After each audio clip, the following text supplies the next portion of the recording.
ஒரு மகிழ்ச்சியான செய்தி. இதயம் நல்லெண்ணெயின் விலை லிட்டருக்கு ரூபாய் 105 குறைஞ்சிருக்கு.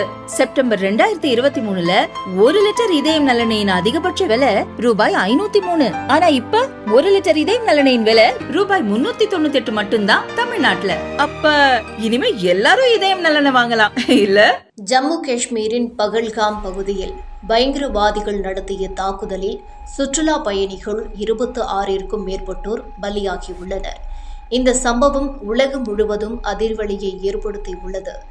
2 நாள் பயணமாக சவுதி அரேபியா சென்ற பிரதமர் மோடி பாதியிலேயே தனது பயணத்தை முடித்துக்கொண்டு இந்தியா திரும்பினார். ஜம்மு காஷ்மீரில் 25 ஆண்டுகளாக இத்தகைய தாக்குதல்கள் நடந்தாலும் 2019ஆம் ஆண்டு அரசமைப்பின் 370வது பிரிவு நீக்கப்பட்ட பிறகு நடந்த பெரிய தாக்குதல் என்பதால் பகல்காம் கொடூரம் பெரும் அதிர்வலிகளை ஏற்படுத்தியுள்ளது.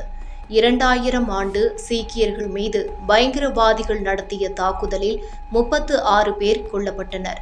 அதேபோல் 2000 ஆண்டு பயங்கரவாதிகள் தாக்குதலில் அமர்நாத் யாத்திரைக்கு சென்ற 24 பேர் உட்பட 32 பேர் கொல்லப்பட்டனர். இதன் தொடர்ச்சியாக 2001ஆம் ஆண்டு 2 தாக்குதல்கள் நடைபெற்றன.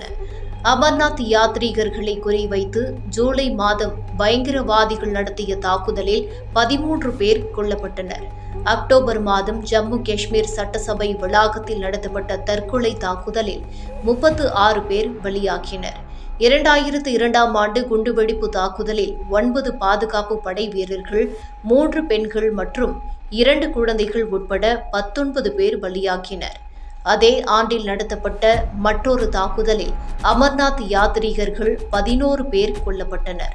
2003ஆம் ஆண்டு பயங்கரவாதிகளால் நிகழ்த்தப்பட்ட தாக்குதலில் 11 பெண்கள் உட்பட 24 காஷ்மீர் பண்டிட்கள் கொல்லப்பட்டனர். புல்வாமாவில் 2005ஆம் ஆண்டு பயங்கரவாதிகள் நடத்திய தாக்குதலில் 3 CRPF வீரர்கள், 2 குழந்தைகள் உட்பட 16 பேர் பலியாகினர். 100க்கும் மேற்பட்டோர் காயமடைந்தனர். 2016ஆம் ஆண்டு உரியில் உள்ள இந்திய ராணுவ படைப்பிரிவு தலைமையகத்தில் நடத்தப்பட்ட தாக்குதலில் 19 வீரர்கள் வீரமரணம் அடைந்தனர். மேலும் 30 பேர் காயமடைந்தனர். 2017ஆம் ஆண்டு அமர்நாத் யாத்திரை பேருந்து மீது பயங்கரவாதிகள் நடத்திய தாக்குதலில் 8 பேர் கொல்லப்பட்டனர்.